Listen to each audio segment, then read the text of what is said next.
the extraordinary effort and energy he has put into this bill and the way he has worked cooperatively with all of us on both sides of the aisle. And, Madam Speaker, I urge my colleagues to join me in supporting this bill, and I reserve the balance of my time. Gentlewoman reserves. The chair will receive a message. Madam Speaker, a message from the Senate. Madam Speaker. Madam Secretary. I have been directed by the Senate to inform the House that the Senate has passed without amendment H.R. 3641, cited as the Pinnacles National Park Act. Gentleman from Utah. Madam Speaker, I have no additional speakers, and so I'll reserve the balance of our time. Gentleman reserves. Gentlewoman from the District of Columbia. Madam Speaker, I have no further speakers, and I yield back the remainder of my time. Gentlewoman yields back the balance of her time. Gentleman from Utah. Madam Speaker, I'd like to again thank Representative Poe from the state of Texas for introducing this legislation and his tenacious pursuit of making this happen. The bill is bipartisan in its approach. It creates a means for properly commemorating the centennial of the Great War and honoring those who gallantly fought. I would encourage my colleagues to vote in concurrence with the Senate amendment to H.R. 6364 and remind people that no taxpayer dollars will be used to carry out this act. I encourage my colleagues to vote in favor of this and yield back the balance of our time. Gentleman yields back. The question is, will the House suspend the rules and concur in the Senate amendment to H.R. 6364? Those in favor say aye. Aye. Those opposed, no. Madam Speaker, I object to the vote on the grounds that quorum is not present. In the opinion of the chair, two-thirds being in the affirmative, gentlewoman from the District of Columbia. Madam Speaker, I object to the vote on the grounds that a quorum is not present and make a point of order that a quorum is not present. Pursuant to Clause 8 of Rule 20, further proceedings on this motion will be postponed.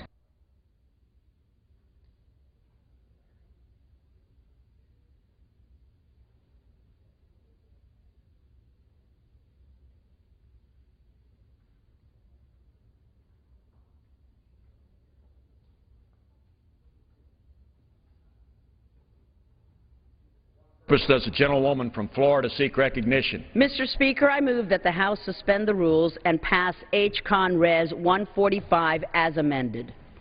The clerk will report the title of the concurrent resolution. House Concurrent Resolution 145, concurrent resolution calling for universal condemnation of the North Korean missile launch of December 12, 2012. Pursuant to the rule, the gentlewoman from Florida, Ms. Ross-Layton, and the gentleman from California, Mr. Berman, will each control 20 minutes.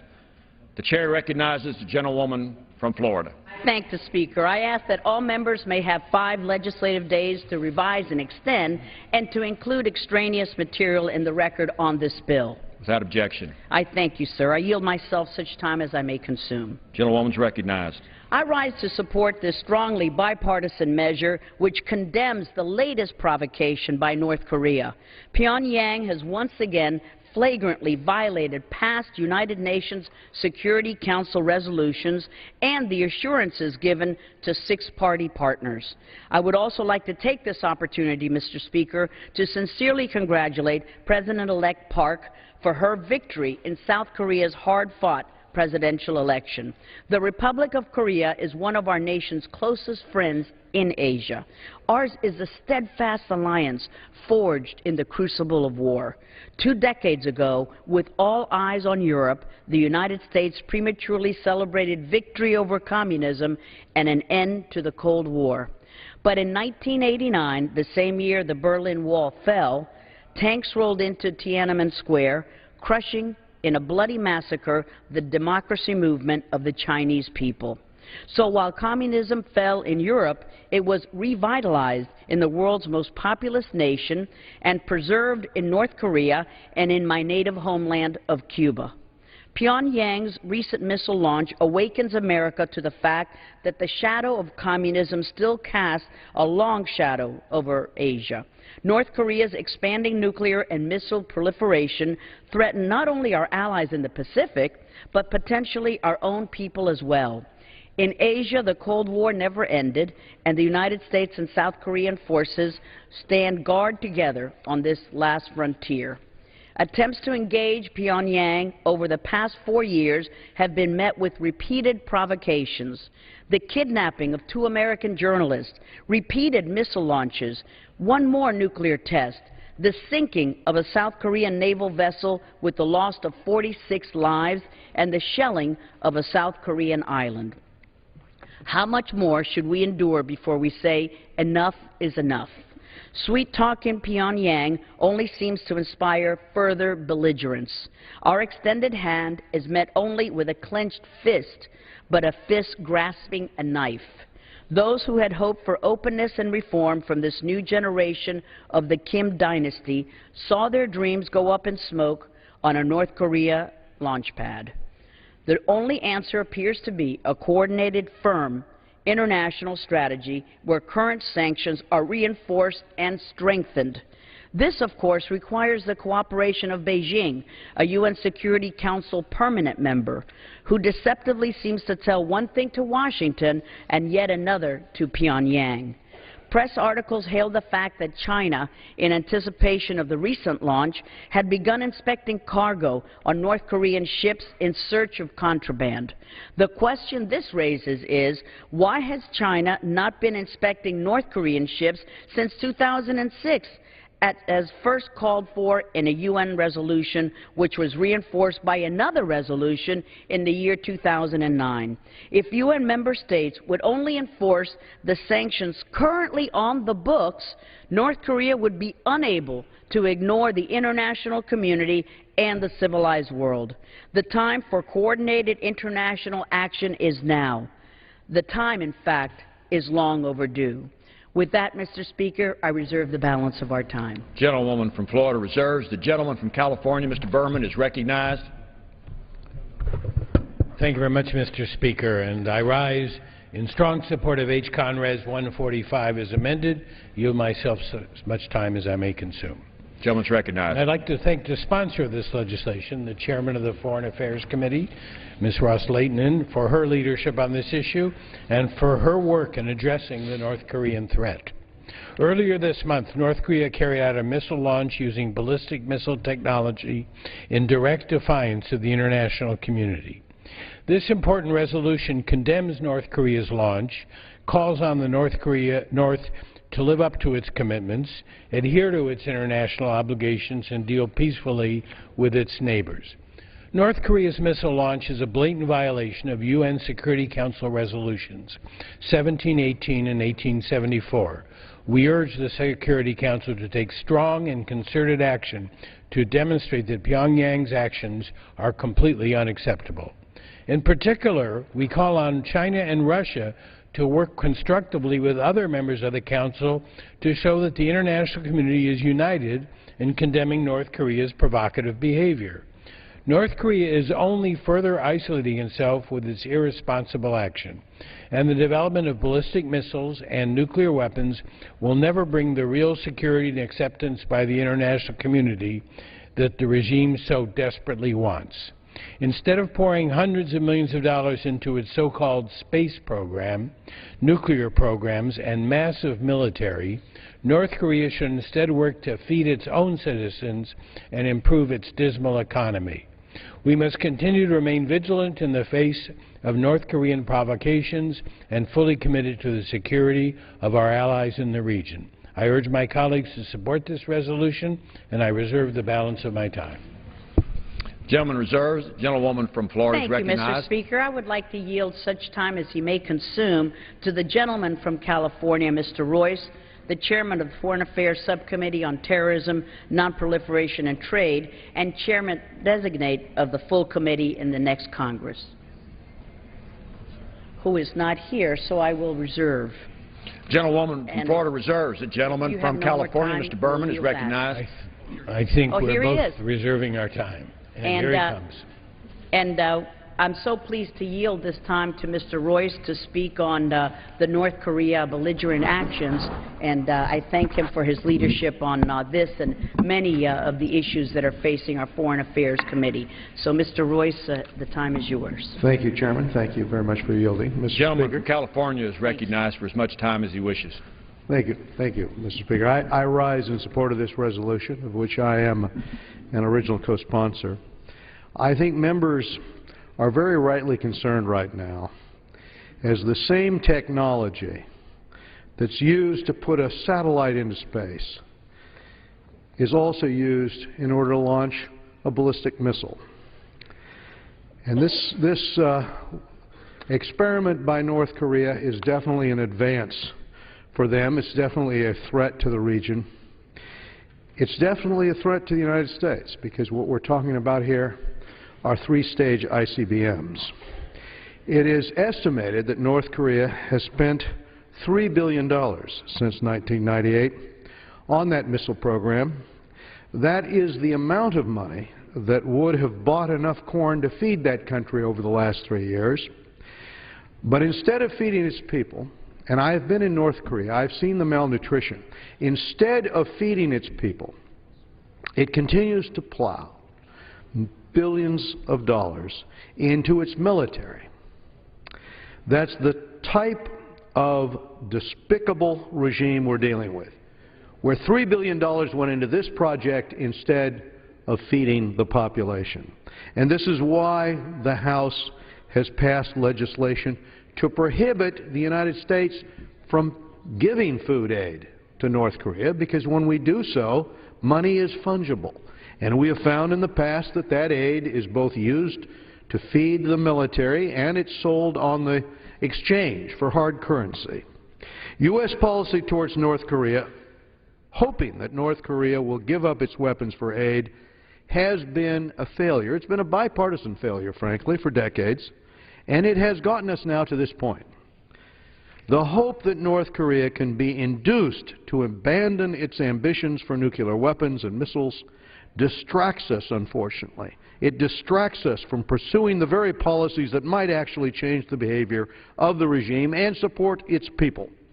Going forward, we need to move away from an unimaginative policy here to one with energy and creativity and focus. So let's tackle North Korea's illicit activities, its missile and drug proliferation, its counterfeiting of U.S. currency. This regime will do anything for money. It is, as many North Koreans will tell you who have left, it is a gangster regime. Let's interfere with those shipments and disrupt the bank accounts that are used. Let's ramp up radio broadcasts into the country where there is evidence that the information wall is cracking. We see that with the defectors telling us about how much they oppose the regime now. And let's help the refugees who are literally dying to escape the prison north of the 38th parallel. Severely weakening the regime is the only way to make the Korean peninsula secure. Until it was dropped in favor of a failed diplomacy program several years ago, the Treasury Department went after North Korea. If we can remember 2006, we went after North Korea's ill-gotten gains that were parked in the Macau Bank. We put the brakes on North Korea's counterfeiting of U.S. currency. We cut the flow of currency to the regime. The head of state could not pay his generals. It created a crisis inside North Korea. Well, that policy was mistakenly dropped. I'd like to see it reapplied. Let's go back to where we are proactively defending U.S. interests instead of just condemning another North Korean provocation every few months. Let's do something that has proved to work in terms of putting the pressure on North Korea. I yield back the balance of my time. Thank you, Chairman. Gentleman yields back. The gentlewoman from Florida reserves. The gentleman from California is recognized. Mr. Speaker, I have no further requests for time, and I'm prepared to yield back the balance of my time. Gentleman yields back. The gentlewoman from Florida. Thank you, Mr. Speaker. I also have no further requests for time, and I yield back the balance of our time. Gentlewoman yields back. The question is, will the House suspend the rules and agree to House Concurrent Resolution 145 as amended? Those in favor say aye. Aye. Those opposed, no. Gentleman. I object to the vote on the grounds that a quorum is not present. Make a point of order that a quorum is not present. Gentleman will suspend. In the opinion of the chair, two-thirds being in the affirmative, the rules are suspended. The current resolution is agreed to. The gentleman from California. Mr. Speaker, I object to the vote on the grounds that a quorum is not present. Make a point of order that a quorum is not present. Pursuant to Clause 8, Rule 20, further proceedings on this motion will be postponed.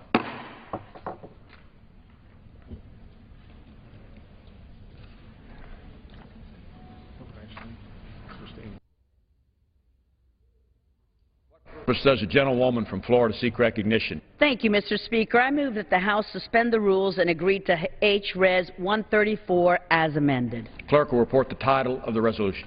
House Resolution 134, resolution condemning the government of Iran for its state-sponsored persecution of Baha'i minority and its continued violation of the international covenants on human rights. Pursuant to the rule, the gentlewoman from Florida, Ms. Ross-Layton, and the gentleman from New York, Mr. Engel, will each control 20 minutes. The chair recognizes the gentlewoman from Florida. I thank the Speaker, and I ask unanimous consent that all members may have 5 legislative days to revise and extend their remarks and to insert extraneous material into the record on this measure. Without objection. I thank the Speaker. I yield myself such time as I may consume. The gentlewoman is recognized for as much time as she wishes to consume. Thank you, Mr. Speaker. I rise in strong support of House Resolution 134, introduced by my good friend and colleague from Illinois, Mr. Dold.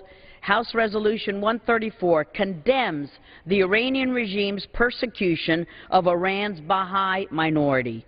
Baha'i are the largest non-Muslim minority in Iran, numbering over 300,000 members in Iran alone.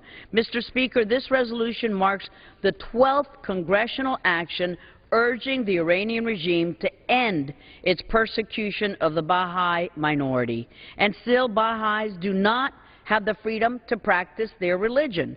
In fact, restrictions on Baha'is extend far beyond their religious practices to further restrict their civil rights and their human rights.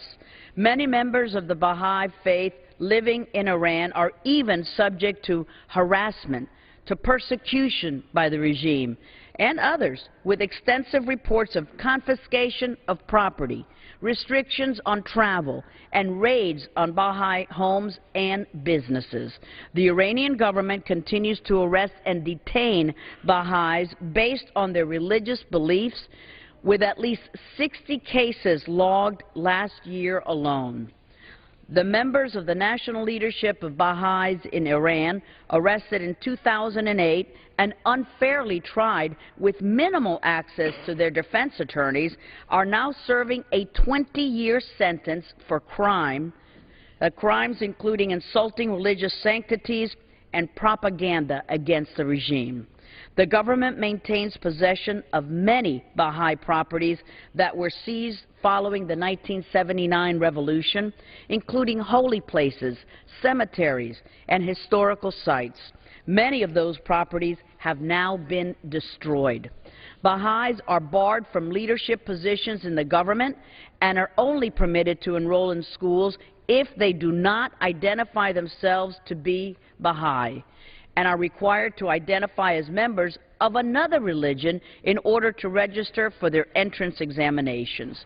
Many Baha'is are denied admission to the universities, and even those who are admitted may face expulsion due to their faith.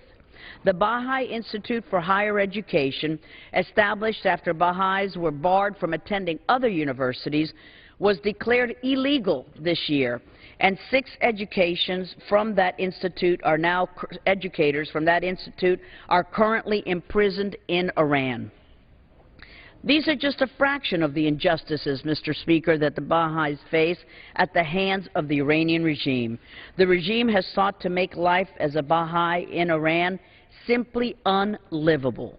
They seek to take away aspects of everyday life that you and I would consider fundamental, inalienable rights.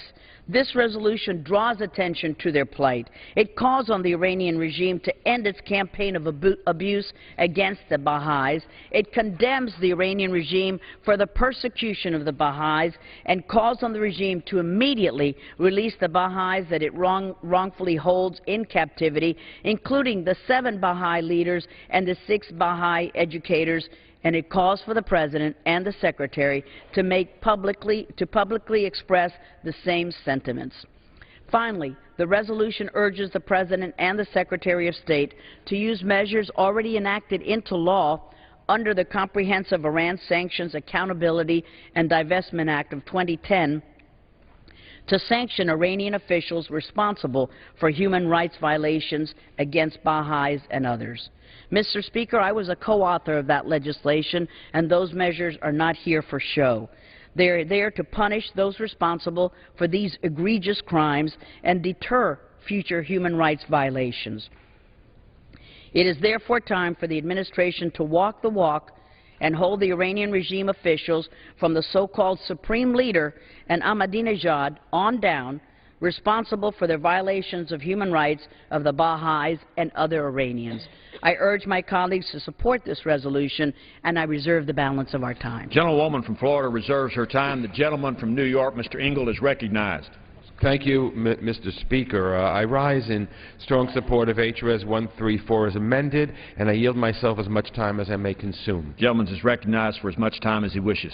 Thank you, Mr. Speaker. Before I get into the substance of the bill, I just want to say a couple of things as we're ending the 112th Congress.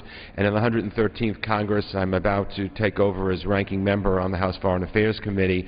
The man I'm replacing who spoke before me, the gentleman from California, Mr. Berman, I just want him to know, which he already does, but I want to say it for the record, how much we're going to miss him and what a role model he really is for all of us on the committee, first as chair and then as ranking member. There isn't a person on either side of the aisle who doesn't respect him.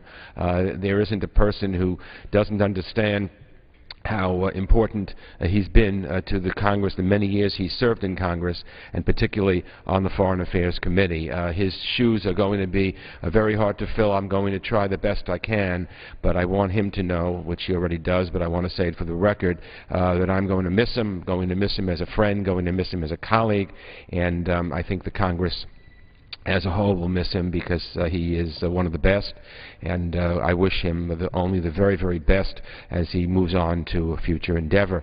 Let me also say the gentlewoman from Florida, current chair of the committee and former ranking member of the committee, she knows the affection I have for her, both personally as a friend, but also as a colleague, as chair of the committee for the past 2 years and as ranking member for the previous 4.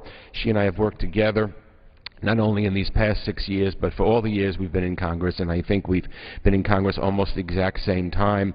It's been a pleasure and an honor to work with her, and I continue to look forward to collaborating with her on all these issues of importance to us. We agree on many, many, many things in the 113th Congress. So, Madam Chairman, I just want to tell you how much we appreciate you on both sides of the aisle. So let me talk about the bill because I think it's important. I agree with everything that the chairwoman said. While the international community is rightfully concerned about Iran's ties to international terrorism and its nuclear weapons program, we cannot forget those who struggle for religious freedom and democracy in Iran. The Baha'i community has long been the target of severe religious persecution by the Iranian regime. Much of its informal leadership has been arrested and many members of the community executed. The Baha'i are not permitted to practice their religion and culture. Their marriages are not recognized. Their dead cannot be buried according to Baha'i law, and their cemeteries are desecrated. In addition, the Baha'i are denied government jobs and business licenses. They are not permitted to enroll in public universities, and Baha'i school children are frequently harassed by classmates, teachers, and administrators. No human being deserves this type of treatment at the hands of their government. The social teachings of the Baha'i faith, such as the equality of women and men and the principle of each individual's responsibility to navigate the truth, are impossible for the theocratic leaders of Iran to comprehend. But these are universal values, human values, and they must be protected. Mr. Speaker, the United States and the international community must not ignore the systematic and violent attacks against the Iranian Baha'i community, and Tehran must be held accountable. By passing this resolution, we shine a light on the persecution of the Baha'i and hopefully move us one step closer to the day that true freedom reaches Iran. I encourage all of my colleagues to support H.Res. 134, and I reserve the balance of my time. New York reserves his time. The gentlewoman from Florida is recognized. Thank you, Mr. Speaker, and I thank my good friend from New York for those kind words. Mr. Engel is a true mensch. That's a good thing. Mr. Speaker, I yield such time as he may consume to the gentleman from Illinois, Mr. Dold, who is a member of the Financial Services Committee, the Tom Lantos Congressional Human Rights Committee, and the author of this measure, whom we will miss greatly. Thank you, Mr. Dold. Well, I think the gentleman is recognized. Thank you, Mr. Speaker, and I certainly want to thank the chairwoman for her leadership and for her friendship and her work on human rights abuses. Certainly want to thank the ranking member and my friend from New York as well. Mr. Speaker, I've talked at length in this chamber about the human rights abuses taking place inside the country of Iran. In response to this Iranian regime's oppressive rule, we have worked to promote democracy and human rights through a variety of legislative tools. And we have championed measures like the Lautenberg Amendment to offer a lifeline to those individuals who seek nothing more than the freedom they cannot find in their home country. Today, I'm proud to stand here with my colleagues and encourage others to support House Resolution 134, officially condemning the government of Iran for its state-sponsored persecution of its Baha'i religious minority and for the continued violation of human rights. It's time for these continued violations of human rights to be fully exposed and to receive increased international attention. The Baha'i population is Iran's largest non-Muslim religious minority. Over 300,000 Iranians consider themselves part of the Baha'i faith. Yet since the Islamic Revolution of Iran of 1979, members of the Baha'i faith in Iran have faced intense oppression solely because of their religious beliefs.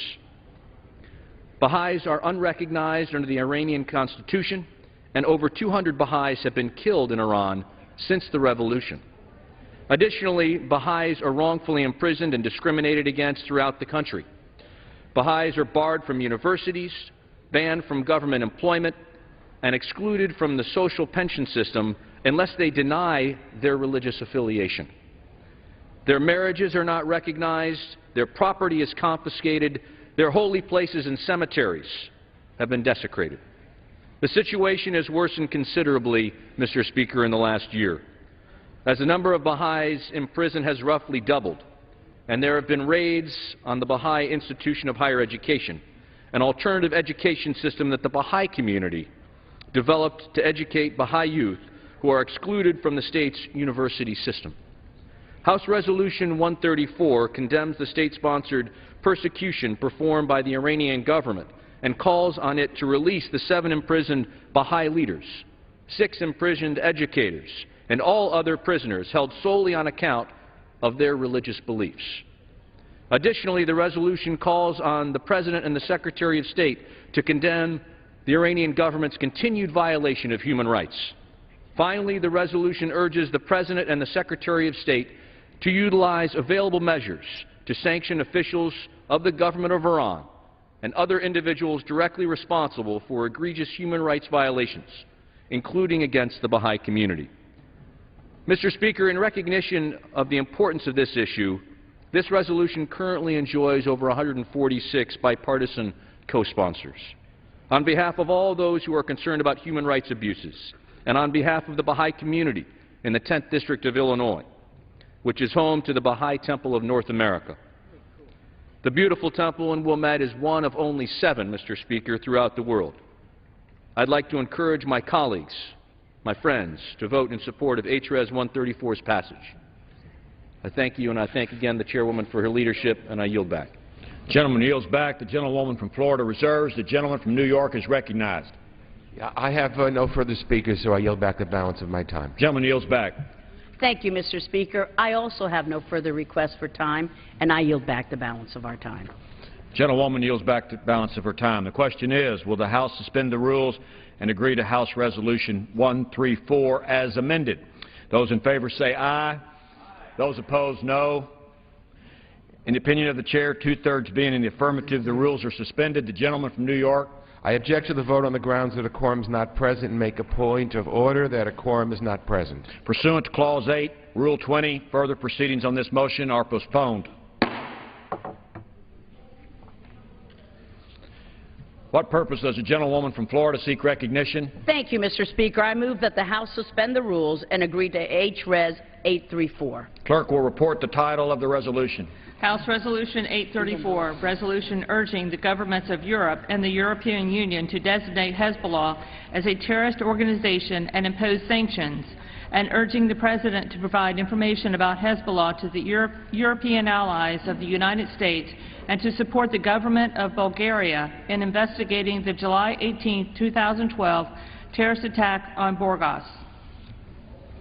Pursuant to the rule, the gentlewoman from Florida, Ms. Ross-Layton, and the gentleman from New York, Mr. Engel, will each control 20 minutes. The gentlewoman from Florida is recognized. Thank you, Mr. Speaker.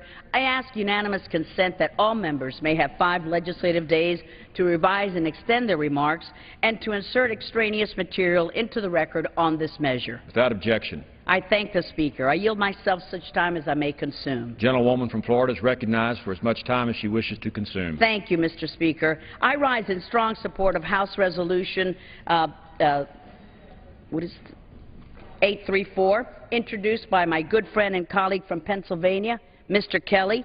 The resolution before the House condemns the ongoing violence perpetrated by Hezbollah. It urges the European Union to classify Hezbollah as a designated terrorist organization. Now, in March of 2005, the House voted on a similar resolution urging the European Union to add Hezbollah as a designated foreign terrorist organization. Yet here we are again, Mr. Speaker, nearly 8 years later, calling for the EU to take this long overdue action. As the purveyor of one of the most expansive extremist networks in the world, Hezbollah has engaged in nearly 3 decades of attacks against Americans, Europeans, Israeli civilians, in addition to plots and attacks on nearly every continent. Among the most egregious examples of Hezbollah attacks against innocent civilians abroad were its bombings of the Israeli embassy in Buenos Aires in March 1992 and the Jewish Cultural Center in Buenos Aires in '94. Hezbollah has never missed an opportunity to target innocent civilians, especially innocent Israelis, as the 2006 conflict in southern Lebanon illustrated, while using innocent Lebanese as human shields. Hezbollah has even turned its weapons on Syrians and against other Lebanese, as the Special Tribunal for Lebanon has uncovered. And most recently, Mr. Speaker, Hezbollah attacked innocent Israeli and Bulgarian civilians in Burgas, Bulgaria. Mr. Speaker, given Hezbollah's long and grisly record, it is no surprise that many of our allies from Canada, Great Britain, the Netherlands, Australia, New Zealand have designated Hezbollah as a terrorist organization, because that is what it is. In this respect, it defies comprehension that our allies in the European Union continue to purposely omit Hezbollah from their list of designated terrorist organizations. The logic of the European Union's decision-making on this matter is at best baffling, particularly against the backdrop of our mutual efforts to address the threats of Hezbollah patrons Iran and Syria.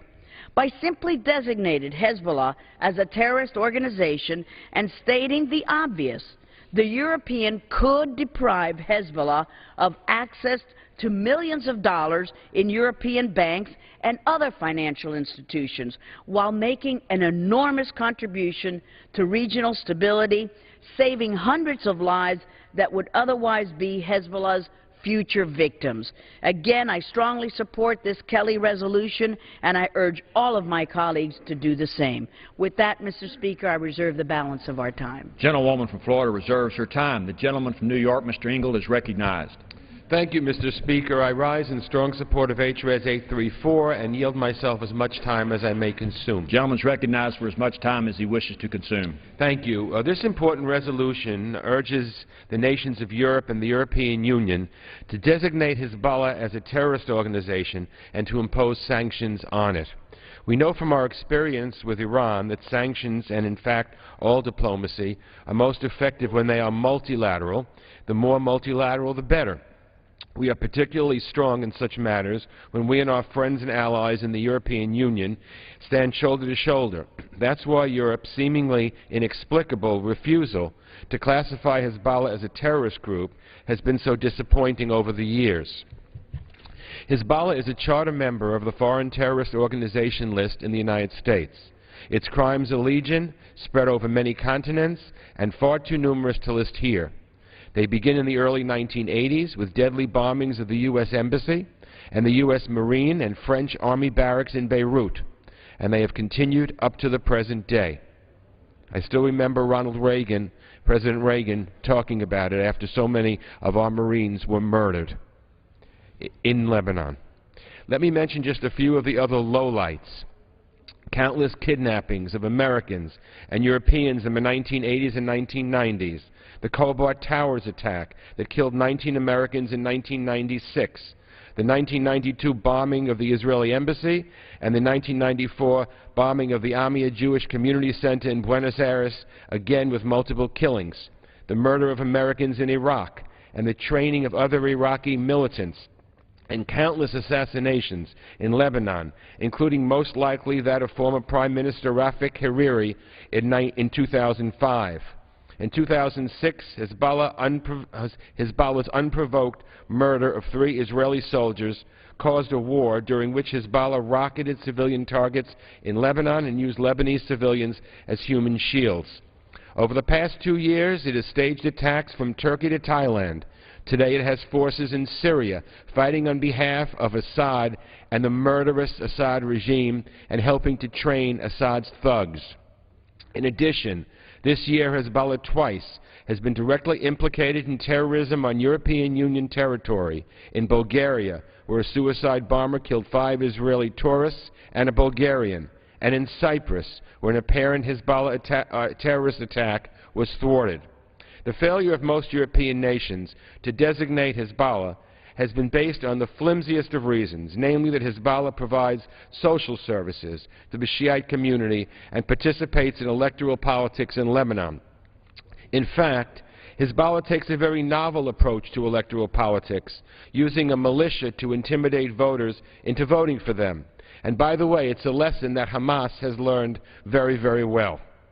But Europe's failure to designate Hezbollah as a terrorist group is not merely a problem because it accords legitimacy to a terrorist organization.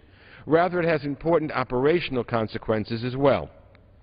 The failure to designate makes it more difficult to prosecute cases against Hezbollah crimes committed in Europe, and it allows Hezbollah to use EU territories to fundraise, recruit new members, propagandize, and train.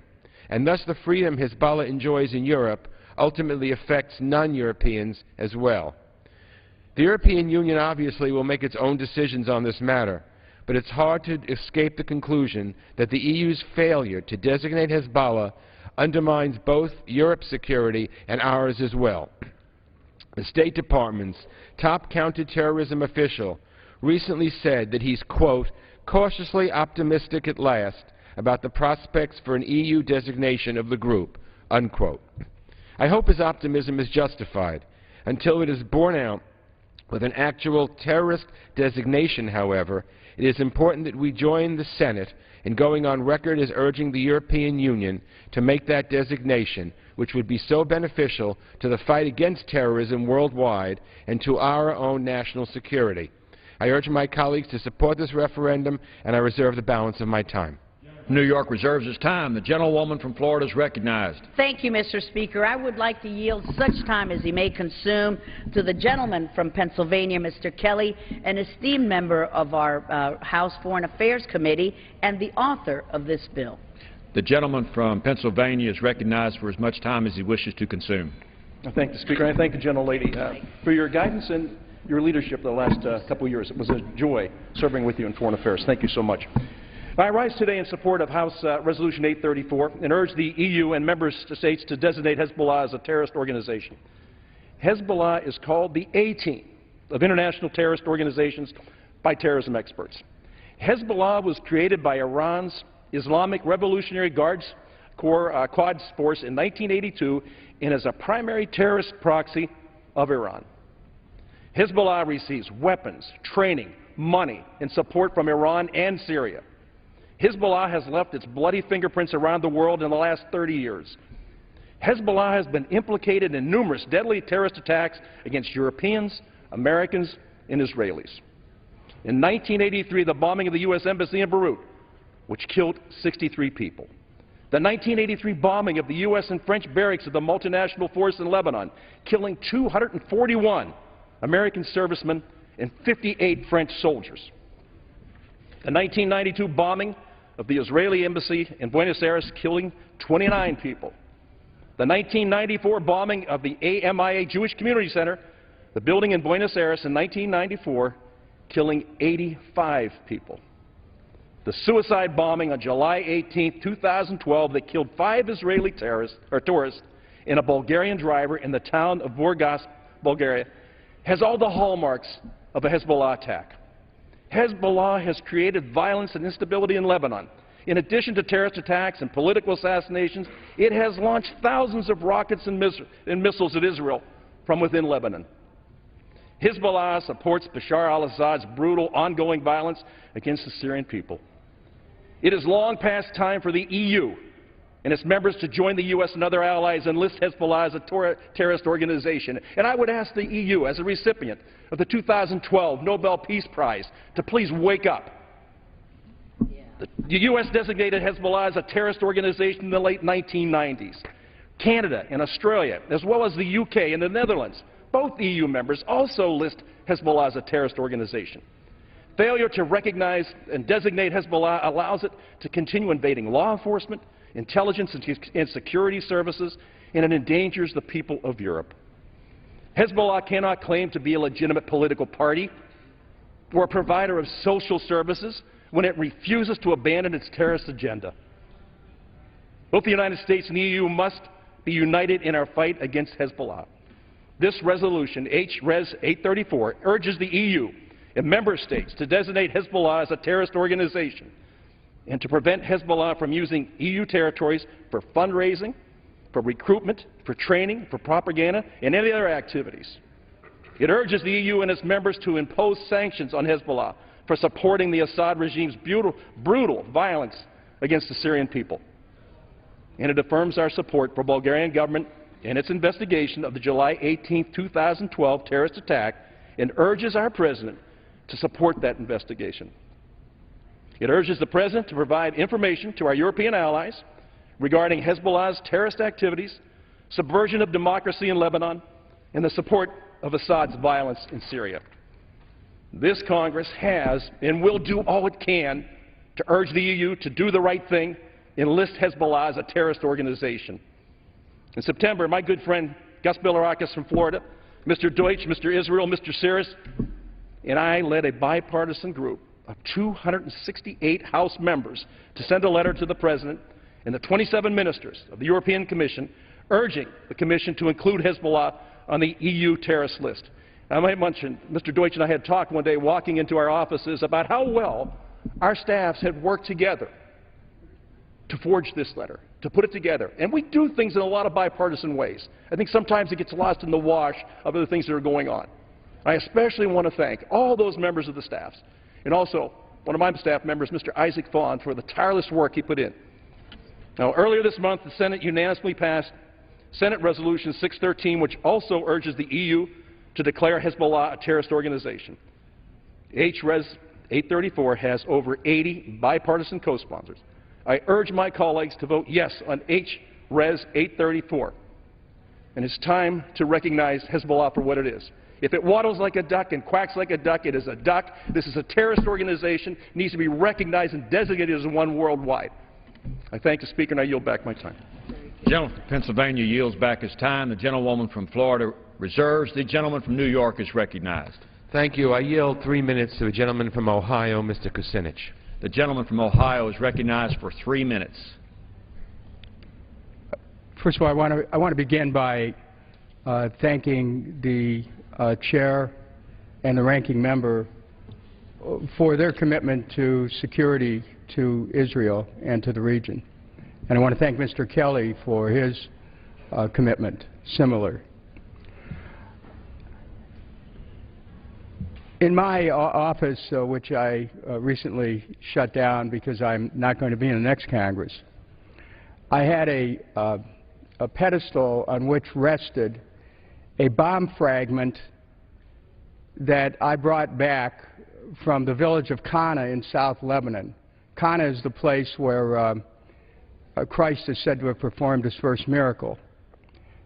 And Cana was also the place where a bomb dropped on an apartment building and killed about 50 women and children.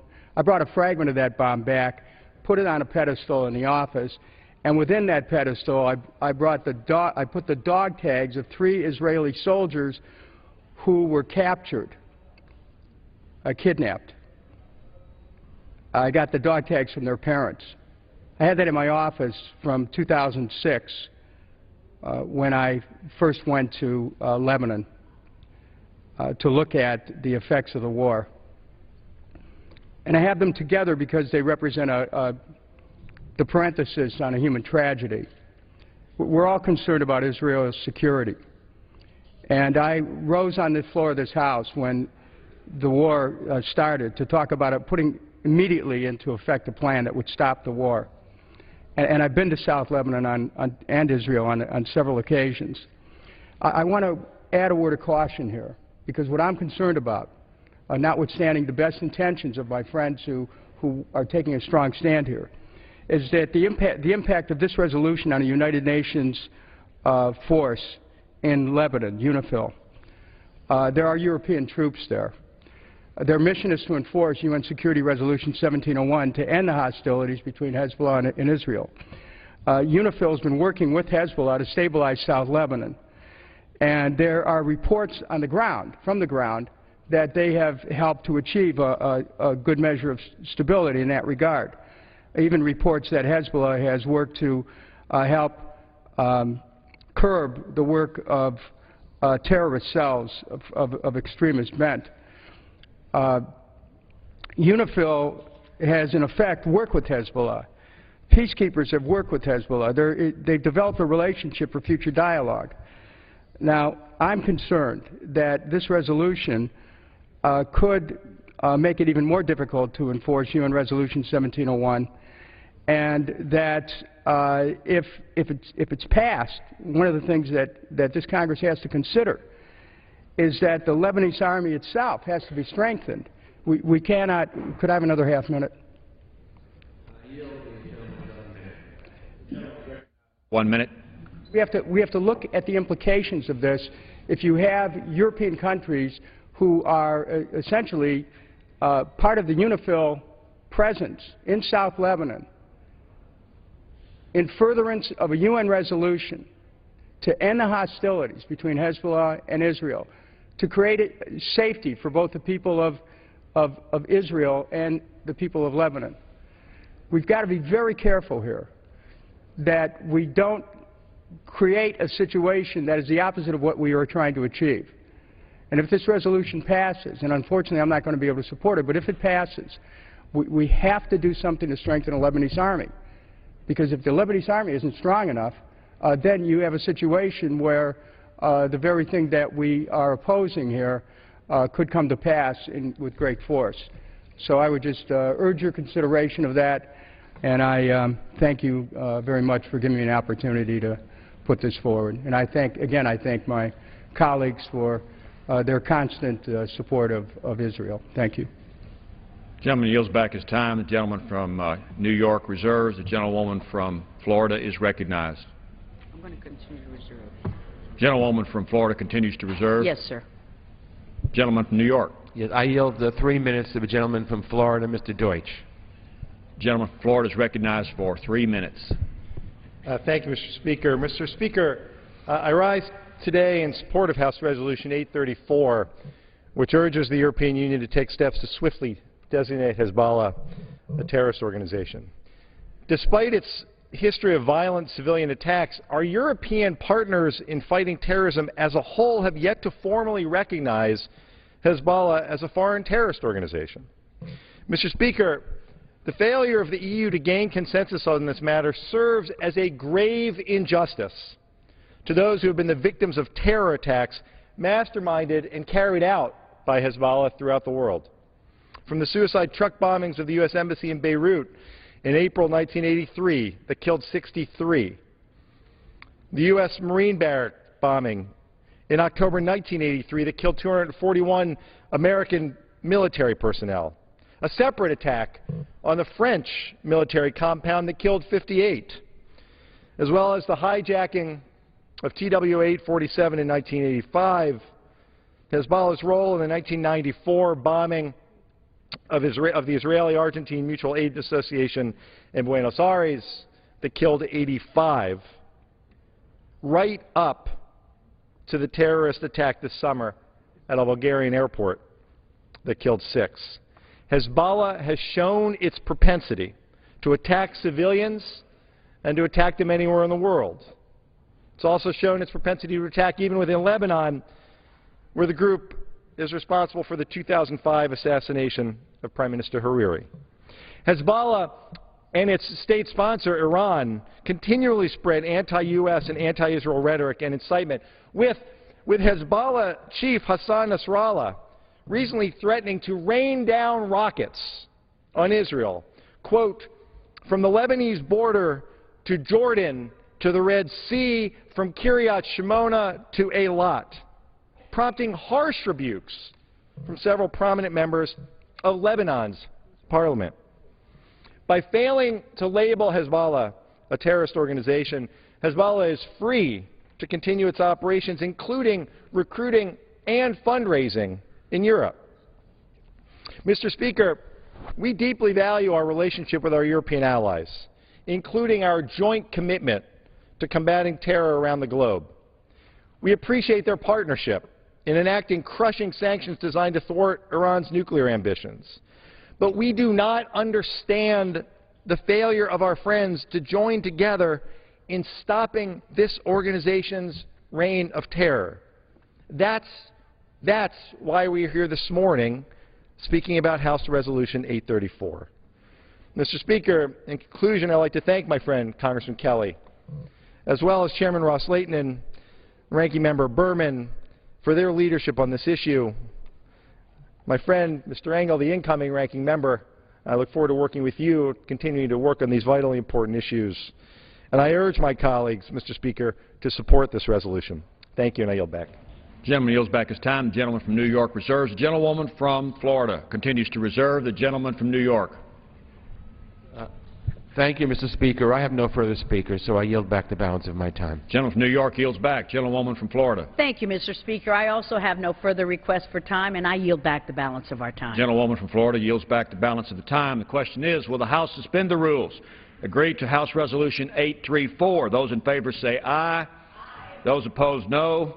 In the opinion of the chair, two-thirds being in the affirmative. Gentleman from New York. Mr. Speaker, I object to the vote on the grounds that a quorum is not present and make a point of order that a quorum is not present. Pursuant to Clause 8, Rule 20, further proceedings on this motion will be postponed.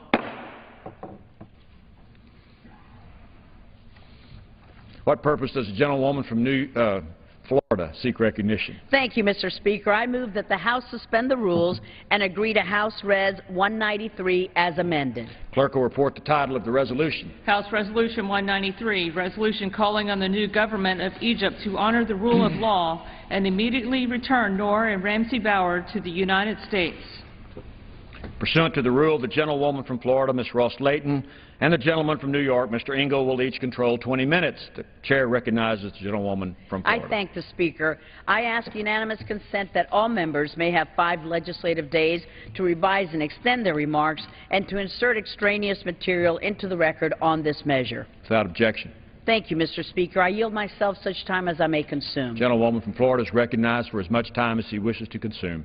Thank you, Mr. Speaker. 3.5 years ago, Colin Bauer's 2 sons, Noor and Ramsey, were abducted from the United States by their mother in violation of the custody ruling given by the courts of the Commonwealth of Massachusetts.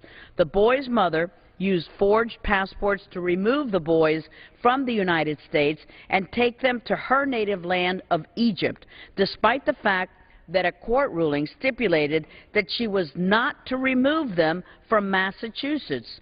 Last I checked, Egypt was not in Red Sox country. One of the objectives of the Hague Convention, Mr. Speaker, on the civil aspects of international child abductions, of which Egypt and the United States are members, is to ensure that custody rights and access under the law of one contracting state are respected in the others. That means helping to bring Noor and Ramsey home to their father. The resolution is not calling for anything extraordinary. We are simply appealing to the Egyptian government to uphold its responsibilities and return these two boys to their rightful home. I would like to thank my colleague from Massachusetts, Mr. Frank, for working so diligently to secure the safe and speedy return of these boys to Dad. This bipartisan measure deserves our unanimous support. And with that, Mr. Speaker, I reserve the balance of our time. Gentlewoman from Florida reserves her time. The gentleman from New York, Mr. Engel, recognized. Thank you, Mr. Speaker. I rise in strong support of HRS 193 and yield myself as much time as I may consume. The gentleman from New York is recognized for as much time as he wishes to consume. Thank you, Mr. Speaker. This resolution calls on the new government of Egypt to immediately return two kidnapped American children to their father in the United States. In August of 2009, Colin Bauer of Wellesley, Massachusetts, received a terrifying phone call that his two children, Noor and Ramsey, ages 9 and 7 at the time, had been abducted to Egypt by his ex-wife, Mirvat El-Nadi. Mr. Bauer was granted sole legal custody of the children after his divorce. El-Nadi lost custody over the children because the Massachusetts courts found her to have a drug addiction, which put the safety of the boys at risk. She used falsified Egyptian passports to smuggle the children out of the country on an Egypt Air flight and is now wanted by federal and local officials on charges of kidnapping. The facts in this case are heartbreaking, and I want to thank my good friend and colleague, gentleman from Massachusetts, Mr. Frank, for working so hard on this resolution and trying to reunite Mr. Bauer with his children. The resolution before us asks for three simple things. First, that Egypt bring about the safe return of Noor and Ramsey Bauer to their father, Colin Bauer, in the United States. Secondly, that Egypt immediately stop using its own security forces to aid and abet the continued unlawful retention of these two United States citizens. And thirdly, and finally, it urges Egypt and all other nations to join and fully participate in the Hague Convention on the civil aspects of international child abduction and to establish procedures to promptly and equitably address the tragedy of child abductions. During this holiday season, when we are reminded that children are our most important and cherished resource, and it is a tragedy for everyone involved when they are taken away and denied access to one of their parents, Egypt's government must do better.